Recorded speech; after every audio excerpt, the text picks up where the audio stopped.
আসসালামু আলাইকুম এভরিওয়ান, কেমন আছো সবাই?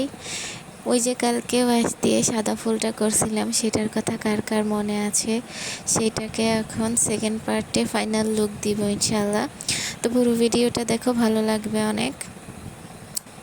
তো এটা হচ্ছে আমি জবা ফুলের আদলে এই ফুলটা করছিলাম। তো সাদা ফুলটাকে প্রথমে ভাবছিলাম যে বেবি পিঙ্ক দিলে ভালো লাগবে, তারপরে মনে হলো যে লাল আঁকি।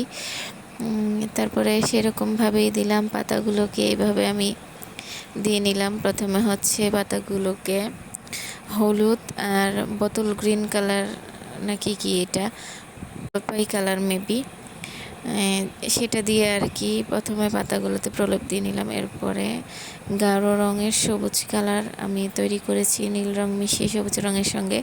তারপর হচ্ছে সেটা মিশিয়ে দিছি এইভাবেই। তারপর ডিটেলিংয়ের কাজ করলাম, ফিনিশিং টাচ দিলাম আর কি।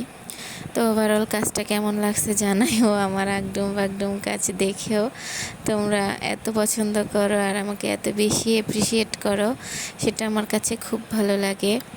সবসময় এভাবেই নিঃস্বার্থভাবে সাপোর্ট করো আর দোয়া করো আমি যেন ভালো ভালো কাজ নিয়ে আসতে পারি। তো এই হচ্ছে ফাইনাল লুক। ফাইনাল লুকের ভিডিও নেওয়ার সময় আবার আমার ছোট্ট কারিগর চলে আসছে। তো ভালো লাগলে একটা লাইক করে দিও। সবাই ভালো থেকো, টাটা।